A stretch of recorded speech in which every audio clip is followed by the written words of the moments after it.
ನೀವು ಆನ್ಲೈನ್ನಲ್ಲಿ ಏನೋ ಒಂದು ಪ್ರಾಡಕ್ಟನ್ನು ಖರೀದಿ ಮಾಡ್ತಿದ್ದೀರಿ ಅಂತ ಅನ್ಕೊಳ್ಳಿ. ಚೆಕ್ಔಟ್ ಸಮಯದಲ್ಲಿ ಪೇ ಲೇಟರ್ ಅನ್ನೋ ಒಂದು ಆಪ್ಷನ್ ಬಂದರೆ ಹೇಗಿರುತ್ತೆ?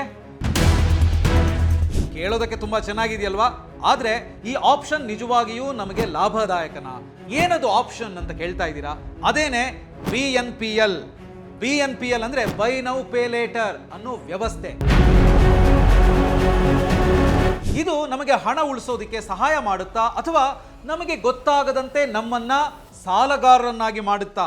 ಹಾಗಿದ್ರೆ ಈ BNPL ಅಂದ್ರೆ ಏನು? ಇದು ಹೇಗೆ ಕೆಲಸ ಮಾಡುತ್ತೆ? ಇದರ ಹಿಂದೆ ಇರುವಂತ ಹಿಡನ್ ಕಾಸ್ಟ್ ಏನು? ಇದರ ಲಾಭ ಮತ್ತು ನಷ್ಟಗಳು ಯಾವುವು? ಇವನ್ನೆಲ್ಲ ಈ ವಿಡಿಯೋದಲ್ಲಿ ಡೀಟೇಲ್ ಆಗಿ ನೋಡೋಣ.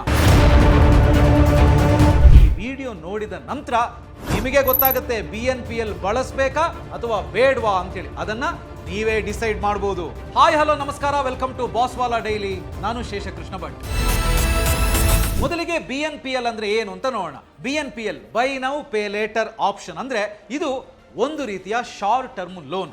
ನೀವೊಂದು ಪ್ರಾಡಕ್ಟ್ ಅನ್ನ ಪರ್ಚೇಸ್ ಮಾಡಿರ್ತೀರಿ, ಅದಕ್ಕೆ ಬೇಕಾದಂತ ಹಣವನ್ನ ಸಣ್ಣ ಸಣ್ಣ ಕಂತುಗಳಲ್ಲಿ EMI ರೂಪದಲ್ಲಿ ನೀವು ಕಟ್ತಾ ಹೋಗ್ಬೋದು.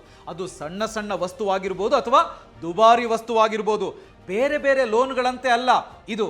BNPL ನಲ್ಲಿ ಇಂಟ್ರೆಸ್ಟ್ ಫ್ರೀ, ಅಂದ್ರೆ ಇದರಲ್ಲಿ ಬಡ್ಡಿ ಇರಲ್ಲ. ಯಾರು ಈ ಆಪ್ಷನ್ ಅನ್ನ ಬಳಸ್ಕೊಂಡು ಪರ್ಚೇಸ್ ಮಾಡಬಹುದು ಅಂತ ಹೇಳಿದ್ರೆ, ನಿಮಗೆ ಈಗಲೇ ಆ ಪ್ರಾಡಕ್ಟ್ ಬೇಕೇ ಬೇಕು, ಪರ್ಚೇಸ್ ಮಾಡಲೇಬೇಕು ಅಂತ ಇರುತ್ತೆ. ಆದರೆ ಬಜೆಟ್ ಟೈಟ್ ಆಗಿರುತ್ತೆ, ಕೈಯಲ್ಲಿ ಇಮಿಡಿಯೇಟ್ ಆಗಿ ಹಣ ಇರಲ್ಲ. ಅಂತಹ ಸಂದರ್ಭದಲ್ಲಿ ಈ BNPL ಆಪ್ಷನ್ ಅನ್ನ ಬಳಸ್ಕೊಂಡು ನೀವು ಕಂತುಗಳಲ್ಲಿ ಪೇ ಮಾಡ್ತಾ ಹೋಗ್ಬೋದು. ಹಾಗಿದ್ರೆ ಈ BNPL ಹೇಗೆ ಕೆಲಸ ಮಾಡುತ್ತೆ ನೋಡಿ. ಬಹುತೇಕ ಹೆಚ್ಚಿನ BNPL ಸರ್ವಿಸ್ಗಳು ಹೇಗೆ ವರ್ಕ್ ಆಗುತ್ತೆ ಅಂತ ಹೇಳಿದ್ರೆ, ಫಿಕ್ಸೆಡ್ ಪೇಮೆಂಟ್ ಇರುವ ಶಾರ್ಟ್ ಟರ್ಮ್ ಲೋನ್ ಕೊಡ್ತವೆ. ಅಂದ್ರೆ ನೀವು ಅದನ್ನ ವಾರಕ್ಕೆ ಅಥವಾ ತಿಂಗಳಿಗೆ ಪೇ ಮಾಡಬೇಕಾಗುತ್ತೆ. ಆನ್ಲೈನಲ್ಲಿ ಪ್ರಾಡಕ್ಟ್ ಖರೀದಿಸುವಾಗ ರಿಟೇಲರು BNPL ಅನ್ನೋ ಆಪ್ಷನ್ ಅನ್ನ ಇಟ್ಟಿರ್ತಾರೆ. ನೀವು ಆ ಪ್ರಾಡಕ್ಟ್ ಅನ್ನ ಪರ್ಚೇಸ್ ಮಾಡಿ ಚೆಕ್ಔಟ್ ಮಾಡುವಾಗ ಅದು ನಿಮಗೆ ಕಾಣಿಸುತ್ತೆ. ಅದನ್ನ ಸೆಲೆಕ್ಟ್ ಮಾಡಿದ್ರೆ ಪೇಮೆಂಟ್ ಹೇಗೆ ಮಾಡಬೇಕು ಅನ್ನೋದನ್ನ ಅದು ತೋರಿಸುತ್ತೆ. ನೀವು ಬ್ಯಾಂಕ್ ಟ್ರಾನ್ಸ್ಫರ್ ಮಾಡಬಹುದು ಅಥವಾ ಕ್ರೆಡಿಟ್ ಕಾರ್ಡ್ ಮೂಲಕ ಕೂಡ ಪೇ ಮಾಡಬಹುದು. ನಿಮ್ಮ ಕ್ರೆಡಿಟ್ ಕಾರ್ಡ್ BNPL ಸಪೋರ್ಟ್ ಮಾಡ್ತಾ ಇದ್ರೆ ಅದರಲ್ಲೂ ಪೇ ಮಾಡಬಹುದು.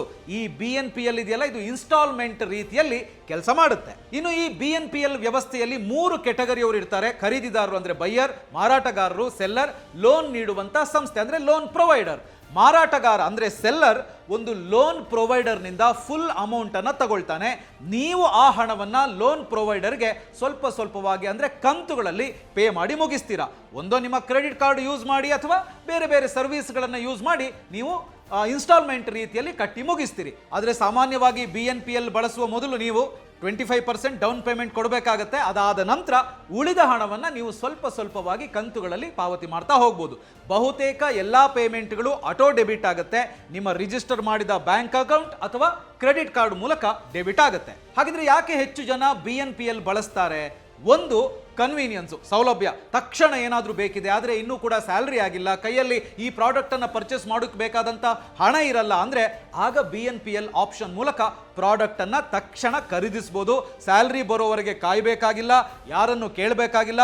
ಪ್ರೋಸೆಸ್ ಕೂಡ ತುಂಬಾ ಸಿಂಪಲ್. ಸೊ ಈ ಸೌಲಭ್ಯ ಅಂದ್ರೆ ಈ ಕನ್ವೀನಿಯನ್ಸ್ಗೋಸ್ಕರ BNPL ಅನ್ನ ಬಳಸ್ತಾರೆ. ಇನ್ನು ಎರಡನೇದು ಕ್ಯಾಶ್ ಫ್ಲೋ ಮ್ಯಾನೇಜ್ಮೆಂಟ್. ಈಗ ನೀವು 1 ಲಕ್ಷನೋ 2 ಲಕ್ಷ ರೂಪಾಯಿ ಬೆಲೆಯ ಪ್ರಾಡಕ್ಟ್ ಅನ್ನ ಖರೀದಿಸಬೇಕು ಅಂತ ಹೇಳಿದಾಗ ನಿಮ್ಮ ಹತ್ರ ಅಷ್ಟೊಂದು ಹಣ ಇಲ್ಲದೆ ಇದ್ದಾಗ ನೀವು ಕಂತುಗಳಲ್ಲಿ ತೆಗೆದುಕೊಳ್ಬಹುದು. ಒಂದೇ ಸಲ ಫುಲ್ ಅಮೌಂಟ್ ಪೇ ಮಾಡುವಂತ ಅಗತ್ಯ ಇರಲ್ಲ.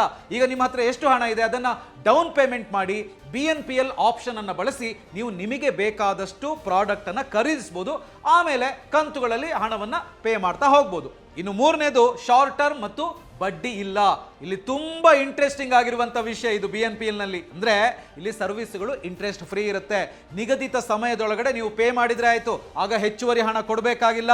ನೀವು ಎಷ್ಟು ಹಣ ತಗೊಂಡಿರ್ತೀರೋ ಅಷ್ಟೇ ಹಣವನ್ನ ಕಟ್ಟಿದ್ರೆ ಆಯ್ತು EMI ರೂಪದಲ್ಲಿ. ಲೋನ್ಗಳಂತೆ ಇಲ್ಲಿ ಬಡ್ಡಿ ಇರಲ್ಲ, ಆದ್ರೆ ನಿಗದಿತ ಟೈಮ್ ಒಳಗಡೆ ಕಟ್ಟಿ ಮುಗಿಸ್ಬೇಕು ಅಷ್ಟೇ. ಇನ್ನು ನಾಲ್ಕನೇದು ಕ್ರೆಡಿಟ್ ಕಾರ್ಡ್ ಅಗತ್ಯ ಇಲ್ಲ. ಕ್ರೆಡಿಟ್ ಕಾರ್ಡ್ ಬೇಕಾಗಿಲ್ಲ, ಅದಕ್ಕೆ ಡಿಪೆಂಡ್ ಆಗಬೇಕಾಗಿಲ್ಲ. ಹೆಚ್ಚಿನವರು ಈ BNPL ಆಪ್ಷನ್ ಅನ್ನು ಯೂಸ್ ಮಾಡೋದಕ್ಕೆ ಕಾರಣನೇ ಇದು.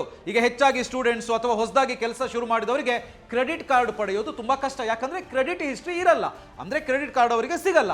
ಅಂಥವರು ಈ BNPL ಆಪ್ಷನ್ ಅನ್ನ ಹೆಚ್ಚಾಗಿ ಬಳಸ್ತಾರೆ. BNPL ಆ ಗ್ಯಾಪ್ ಅನ್ನ ಫಿಲ್ ಮಾಡುತ್ತೆ. ಕ್ರೆಡಿಟ್ ಕಾರ್ಡ್ ಇಲ್ಲದೆ ಕೂಡ ತಕ್ಷಣ ನಿಮಗೆ ಬೇಕಾದಂಥ ಪ್ರಾಡಕ್ಟ್ ಅನ್ನ ಪರ್ಚೇಸ್ ಮಾಡಬಹುದು. ಅಂದ್ರೆ ಪ್ರಾಡಕ್ಟ್ ಪರ್ಚೇಸ್ ಮಾಡಿ ಚೆಕ್ಔಟ್ ಮಾಡೋ ಟೈಮಲ್ಲಿ BNPL ಆಫರ್ ಕೊಡುತ್ತೆ. ನಿಮಗೆ ಬೇಕಾದ ಐಟಮ್ ಅನ್ನ ಸುಲಭವಾಗಿ ಕ್ರೆಡಿಟ್ ಕಾರ್ಡ್ ಇಲ್ಲದೇನೆ ನೀವು ಪರ್ಚೇಸ್ ಮಾಡಬಹುದು.